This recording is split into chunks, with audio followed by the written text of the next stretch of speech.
আমি নাকি কিপ্টে পুরনো একটা ঢিলে মুজো দিয়ে খুব সহজে বাথরুম বেসিন পরিষ্কার করে নিয়েছি। আজকে আমার বেডরুমটাকে নতুন জিনিস দিয়ে সাজিয়ে নিলাম।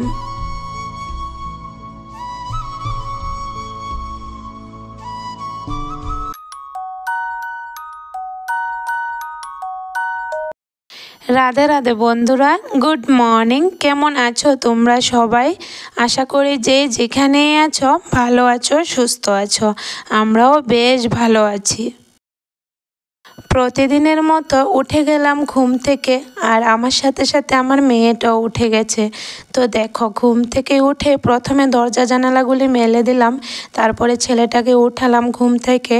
ওর জানো তো আজকে 7টার সময় টিউশন স্যার এসে পড়বে, তো তার জন্য কিন্তু আমিও অনেকটা ভোরে ঘুম থেকে উঠে গেছি, আর ওকেও কিন্তু এখন উঠিয়ে দিলাম। সারা রাত ফ্যানের নিচে যে কাপড়গুলি মেলে দিয়েছিলাম এগুলো তো শুকিয়ে গেছে, এখন ভাঁজ করে আলনাতে রেখে দেব। আর যে কাপড়গুলি ভিজে ছিল আরও বাইরে ছিল, তো এগুলো এখন আবার ফ্যানের নিচে মেলে দিয়েছি, তাহলে যখনই ফ্যান চালাবো কাপড়গুলি শুকিয়ে যাবে। আজকে কাজের রুটিনটা জানো তো বন্ধুরা, একটু অন্যরকমভাবে শুরু করেছি। যেহেতু অনেকটা ভোরে ঘুম থেকে উঠেছি, ভাবলাম সবটা কাজ আগে বেডরুমের কাজগুলি শেষ করে নিই, তারপরে রান্নাঘরের কাজ ধরবো।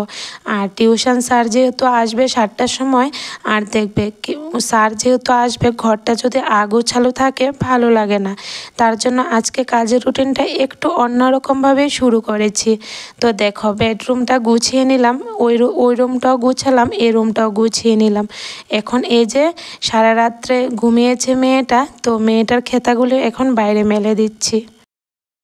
আজকের দিনটা হলো রবিবার, তো বাবাইয়ের পাপা কিন্তু শনিবারে বাড়িতে আসতে পারেনি। তোমাদেরকে তো বললামই অফিসে অনেকটার কাজের চাপ ছিল, তো আজকে নাকি ও আসবে সকালের ট্রেনে। তো ও আসার আগে কিন্তু আমি কাজগুলি করে নিচ্ছি, তাহলে ও যখন আসবে ওর কাছে মেয়েটাকে দিয়ে তারপরে কিন্তু আমি রান্নাটা সেরে নেব। সকালে ঘুম থেকে উঠে আকাশটা জানো তো একদম পরিষ্কার দেখেছি, ভেবেছি আর বৃষ্টি হবে না, মনটা ভীষণ খুশি হয়েছিল। তবে এই যে একটু পর থেকে এতটা বৃষ্টি শুরু হয়েছে, বৃষ্টি কিন্তু আর কিছুতেই থামলো না।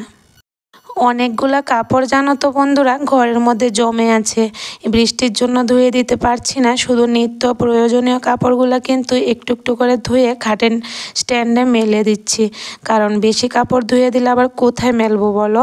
আর দেখবে ভিজে কাপড় থাকলে কিন্তু একটা গন্ধ হয়ে যায়, তার জন্য কাপড় সব জমিয়ে রাখলাম, যেদিনে রৌদ্র উঠবে সবগুলি কাপড় একসাথে ধুয়ে দেব। ঘরটা গুছিয়ে ভালো করে ঝাড় দিয়ে দিলাম, আর এখন দেখো সিঁড়িটা জল দিয়ে ধুয়ে দিচ্ছি, কারণ ভিজে ভিজে সিঁড়ি তো ঝাড় দেওয়া যাবে না। আর এখানে মেয়েটার কয়েকটা ড্রেস প্যান্ট ছিল, এগুলো ধুয়ে দিলাম। এখন উঠোনটাকেও ঝাড় দিয়ে দিচ্ছি, কয়েকটা পাতা পড়ে আছে। তো এখন একটু একটু করে বৃষ্টি পড়ছে, তো বৃষ্টি ভিজে কিন্তু আমি উঠোনটা ঝাড় দিয়ে দিচ্ছি।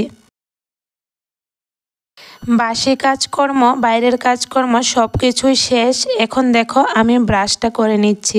আজকে কিন্তু কাজের রুটিনটা অন্যরকম করানে একটু লেট হয়ে গেছে, যেহেতু সব কাজ সেরে আসলাম। তো দেখো এখানে ব্রাশ করে এখন ছেলে মেয়ের জন্য টিফিনটা বানিয়ে নেব। অনেকটা লেট হয়ে গেছে আর মেয়েটারও খিদা পেয়ে গেছে। তো দেখো এখন ফ্রিজ থেকে আমি দুধ বের করে নিলাম। আর জানো তো এই যে গতকাল রাতে রুটি বানিয়েছিলাম, কিছুটা আটার গুলা ছিল, তো আটার গুলাটাও বার করে নিলাম। এখন কয়েকটা গুলা রুটি বানিয়ে নেব। এক নাগারে যেহেতু কয়েকটা দিন বৃষ্টি হয়েছে, তো মাটি ভেঙে জানো তো সাপ্লাইয়ের পাইপ ভেঙে গেছে, তার জন্য জল আসবে না বলে দিয়েছে ওরা। তো মনটা ভীষণ খারাপ ছিল। গতকাল রাতে তো আমি বাসন একটাও ধুয়ে দিতে পারলাম না, কারণ জল ছিল না আর কারেন্টও ছিল না। তো দেখো এখন সবগুলি বাসন আমি বেসিনে রাখলাম, আর গ্যাসের চুলাটাও মুছে নিলাম। আমি কিন্তু প্রতিদিন রাতে বাসন ধুয়ে রাখি, চুলাচাটি মুছে রাখি, কারণ সকালবেলা কিন্তু আমাকে তাড়াহুড়ো করে সব কিছু করতে হয়। তো গতকাল রাতে তো আর করতে পারলাম না, এখন সবগুলি কাজ আমাকে একসাথে করে নিতে হবে। সাপ্লাইয়ের পাইপ নাকি আজকে ঠিক করবে ওরা বলল। তো যাই হোক, ঠিক করলে তো সাপ্লাইটা আসবে, কাজ করতে পারবো। তো দেখো এখানে চাটা বসালাম আর হিসেব লিখছি। তো কিসের হিসেব লিখছি এটা বলি তোমাদের সাথে। আমি যে শনিবারে বাজার করেছি, তো বাজারটা কিন্তু আমি কত টাকার বাজার করলাম, কি বাজার করলাম কিছুই হিসেব লিখিনি।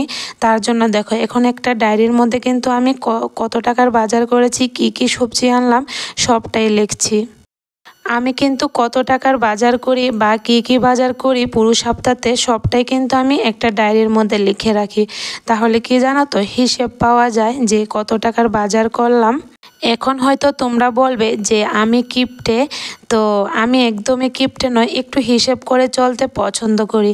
যেহেতু সংসারটা আমার, তো সংসারের মধ্যে 2-1 টাকা যদি আয় করতে পারি সেটাও তো আমার থাকবে বলো। তার জন্য একটু হিসেব করে চলি। সাপ্লাইয়ের জলটা এখন মাত্র আসলো, সাথে সাথে গিয়ে কিন্তু সিনটেক্সে আগে জলটা দিলাম, কারণ আমি কাজ করতে পারছি না। আর মেয়েটার সাথে দেখো একটু খেলা করলাম, কারণ বাচ্চারা দেখবে আমরা তো ঠিক আছে কাজ করি, তবে বাচ্চাদের সাথেও কিন্তু একটু সময় দিতে হয়। এখন যেহেতু বৃষ্টি হয় প্রতিদিন, ও কিন্তু বাইরে একদমই যেতে পারে না, খেলতেও পারে না, তার জন্য ও ভীষণ কান্নাকাটি করে। তো ওর সাথে একটু সময় বারান্দাতে খেললাম, তারপরে দেখো রান্নাটা বসিয়ে দিচ্ছি। ভাতটা বসিয়ে এদিকে আমি বাসনগুলি ধুয়ে নিচ্ছি। আর কতগুলা বাসন জমেছে দেখো না, এই যে রুটি বানালাম, ভাত খেলাম, তো সব কিছুরই বাসন ভরলো। আর দেখবে টিফিন বানালে কিন্তু অনেকগুলা বাসন ভরে। তো দেখো ভরেছে, তো আর কি করার আছে, রাতে ধুয়ে নিতে পারতাম, তবে জলের জন্য আর ধুয়ে দিতে পারলাম না। তো এখন যেহেতু সাপ্লাইটা আসলো, সাথে সাথে কিন্তু সবগুলি বাসন ধুয়ে নিচ্ছি। বাসন ধোয়া থাকলে তাড়াতাড়ি কিন্তু কাজগুলি করে নিতে পারি।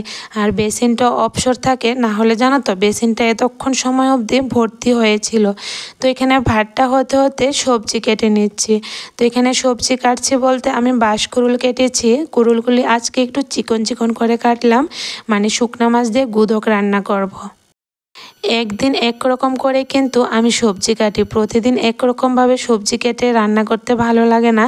তো আজকের বাঁশকুড়ুলগুলো একটু চিকন চিকন করে কাটলাম। তো দেখো গতকালকেরও কিছু তরকারি ছিল, নিরামিষ তরকারি, তারপরে ডাল। তো এখন নিরামিষ তরকারি আর ডাল দিয়ে ছেলেটাকে ভাত খাইয়ে দিয়েছি, আর এদিকে গুদকটা বসিয়ে দিলাম। আমি তো সকালে রুটি খেয়েছি, তার জন্য কিন্তু ভাত খাবো না, তবে ছেলে মেয়েদের কিন্তু মুড়ি দুধ টিফিন দিয়েছি, রুটিটা দিলাম না, তার জন্য ওদের ভাত খাইয়ে দিলাম। আর এখানে দেখো গুদকটা এখন হয়ে গেছে, এখন গুদকটাকে আমি রেডি করে নেব। এখন শুধুমাত্র ভাত আর গুদকটা রান্না করছি, কারণ বাবাইয়ের পাপা যেহেতু বাড়িতে আসবে, ও তো মাংস আনবে, তার জন্য আর অন্য কিছু রান্না করলাম না। তো দেখো এখানে বাবাইয়ের পাপাও চলে আসলো, ওকে ভাত আর গুদক দিয়ে দিলাম। রান্না বাড়া কিছুটা শেষ করে তারপরে চলে গেলাম স্নান করতে। স্নান করতে গিয়ে দেখি বাথরুমের অবস্থা একদম খারাপ হয়ে আছে। এই যে এতদিন জল ছিল না, তার জন্য কিন্তু আমরা বাইরে স্নান করেছিলাম। তো বাথরুমের অবস্থাটা তো দেখলে কতটা নোংরা হয়ে আছে। তো এখন দেখো বাথরুমটাও পরিষ্কার করে নিলাম, এখন বেসিনটাও পরিষ্কার করে নেব। আর জানো তো বন্ধুরা, আজকে আমি একটা পুরনো ঢিলে মোজা দিয়ে কিভাবে বেসিনটা খুব সহজে পরিষ্কার করে নিই এটাই তোমাদের সাথে শেয়ার করব। এই যে দেখো, এই মোজোটা কিন্তু আমার ছেলের স্কুলের মোজো ছিল, অনেকটা ঢিলে হয়ে গেছে, এখন আর ও পরে না। তো এটা রেখে দিলাম আমি কাজে লাগাবো বলে। আর আমরা যে সাবান ব্যবহার করি, দেখবে সাবান যখন ছোট হয়ে টুকরা টুকরা হয়ে যায় তখন কিন্তু আমরা ফেলে দিই। তো এখন থেকে কিন্তু আর ফেলতে হবে না, তোমরা কাজে লাগাতে পারবে। সাবানের টুকরাটা মোজার ভিতরে আমি ভরে নিলাম, তারপরে দেখো কতটা ফেনা উঠছে, আর বেসিনটা কিন্তু আমি খুব সহজে পরিষ্কার করে নিচ্ছি। বেসিন কিন্তু প্রতিদিন নোংরা হয়, যেহেতু মুখ ধোয়া হয়, হাত ধোয়া হয়, তার জন্য দেখবে প্রতিদিন কিন্তু আমরা অন্য কিছু দিয়ে মর দিতে ভালো লাগে না। তার জন্য আমি কি করলাম, এভাবে একটা ঢিলে পুরনো মোজার মধ্যে একটা সাবানের টুকরো ঢুকিয়ে রাখলাম, মানে যে সাবানের টুকরাগুলো আমরা ফেলে দিই এই টুকরাগুলো কিন্তু ঢুকিয়ে রাখলাম। বেসিনটা পরিষ্কার করে এভাবে মোজোটার ভিতরে কিন্তু সাবানের টুকরোটা আছে। তো দেখো জলটা চিপে এখন রেখে দিয়েছি। এখন কিন্তু প্রতিদিন স্নানের সময় আমি বেসিনটা পরিষ্কার করে নিতে পারবো। খুব অল্প সময়ের মধ্যে জানো তো দেখো বেসিনটা কিন্তু আমি চকচকে পরিষ্কার করে নিয়েছি। তো একটু বুদ্ধি করেই কিন্তু আমাদের গৃহিণীদের কাজ করতে হয়, যেভাবে করলে কাজটা খুব তাড়াতাড়ি করে নিতে পারবো আমি কিন্তু এভাবে কাজগুলি করি। স্নান তো করা হয়ে গেছে, বাথরুম বেসিন সব কিছুই পরিষ্কার হয়ে গেল। এখন চলো ঠাকুর পুজোটা দিয়ে নিই, এরপর আবার তোমাদের সাথে কথা হচ্ছে। আমাদের এখানে জানো তো বন্ধুরা বাবা লোকনাথের আশ্রমে কিন্তু 3 দিন ধরে উৎসব চলছে। তো রবিবার সোমবার মঙ্গলবারে মহাপ্রসাদ দেবে। তো রবি সোমবারে কিন্তু ওরা ভোগ দিচ্ছে। তো বাবার বাবা যেহেতু রবিবারে বাড়িতে এসেছে ওকে বললাম চলো 2টা ভোগ নিয়ে আসি, যেহেতু ও থাকবে না আর ওকে ফেলে খেতে কিন্তু ভালো লাগে না। তার জন্য দেখো স্নান সেরে কিন্তু চলে গেলাম ভোগ আনার জন্য। আর ভোগ কেটে কিন্তু সাথে সাথে ওরা দিয়ে দিয়েছে আমাদের। বাবাইয়ের পাপা বলল একটা ভোগ কাটো আর একটা তোমরা পরের দিন খেতে পারবে। তো আমি বললাম না, একদিনে 2টা ভোগ কেটে নেব, কারণ যে পরিমাণে বৃষ্টি হচ্ছে কে আবার গিয়ে ভোগ আনবে বলো। আর জানো তো বন্ধুরা ভোগ খেতে কিন্তু আমার ভীষণ ভালো লাগে, এতটা ভালো লাগে আমি তোমাদের বলে বোঝাতে পারবো না। এই যে সকালে রান্না করেছি আর কিন্তু রান্না করলাম না, কারণ কেউ তো আর খাবে না, যেহেতু ভোগের প্রসাদ খাওয়া হবে। তো দেখো এখন ভোগের প্রসাদগুলো আমি একসাথে মেখে নিলাম, এখন সবাইকে প্রসাদ দিয়ে দেব। প্রসাদ খেতে খেতে চলো বন্ধুরা একটা কমেন্ট শেয়ার করি। আমাকে একটা বন্ধু কমেন্ট করেছে আমি নাকি কিপ্টে। তো এটাই আজকে বললাম তোমাদের সাথে। আচ্ছা বলো তো বন্ধুরা আমি কি কিপ্টে? ঠিক আছে, আমি একটু হিসেব করে চলি, তার জন্য কি আমি কিপ্টে হয়ে গেছি বলো? আর আমি মনে করি সংসারে হিসেব করে চলাটাকে যদি কিপ্টে মনে হয় তাহলে ঠিক আছে, আমি কিপ্টেই। আজকে বেডরুমটাকে একদম নতুন জিনিস দিয়ে সাজিয়ে দিলাম। বাবাইয়ের পাপা আসার সময় একটা ফ্যান নিয়ে আসলো। তোমাদেরকে তো বললামই একটা ফ্যান নষ্ট হয়ে গেছিলো, আগের পুরনো ফ্যানটা। তো দেখো এখন কিন্তু নতুন ফ্যান নিয়ে আসলো। তো নতুন ফ্যানটা এই যে মেয়েটার রুমের নতুন ফ্যানটা টাঙালো, আর মেয়েটার রুমের ফ্যানটা নিয়ে ওই সামনের রুমে টাঙিয়ে দিল। ভোগ আনতে যখন বাজারে গিয়েছিলাম তখন এই যে পলিথিনটাও কিনে নিয়ে আসলাম। তো বিছানাতে পাতবো বলে আগের পলিথিনগুলো জানান তো ছিঁড়ে গেছে, তো তার জন্য এখন একটা বড় পলিথিন নিয়ে আসলাম। তো এখন পলিথিনটাকে ভালোভাবে বিছানাতে পেতে নিচ্ছি। আর দেখবে বিছানা যদি সুন্দর করে পাতানো থাকে তাহলে কিন্তু বেশ ভালো লাগে। যেহেতু ফ্যান লাগানো হয়েছে তো ঘরটা অনেকটা নোংরা হয়ে গেছে। তো এখন বিছানাটা গুছিয়ে ঘরটাও ঝাড় দিয়ে দিচ্ছি।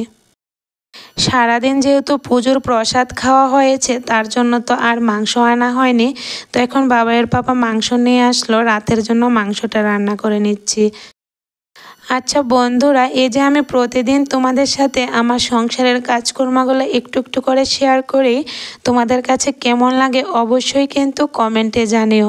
আর একটু হলেও যদি ভালো লাগে থাকে তাহলে একটা লাইক করে দিও, চ্যানেলটাকে সাবস্ক্রাইব করে আমার বন্ধু হয়ে আমার পাশে থেকো। তোমাদের সাপোর্ট আর ভালোবাসাই কিন্তু আমাকে একটু একটু করে সামনের দিকে এগিয়ে যেতে সাহায্য করবে। আজকের মাংসটা তেলটা একটু বেশি করে দিয়ে রান্না করেছি, দেখো খুব সুন্দর হয়েছে কালারটা, আর খেতেও না দারুণ হয়েছে। তো ওরা বাপ ছেলে তো খেয়ে নিল আর আমি মেয়েটাকে রাখলাম। এখন ওরা মেয়েটাকে রাখছে, আমি এদিকে খেতে বসে গেলাম। তো চলো বন্ধুরা আজকের ভিডিওটা এখানে শেষ করি। সবাই ভালো থেকো, সুস্থ থেকো, গুড নাইট।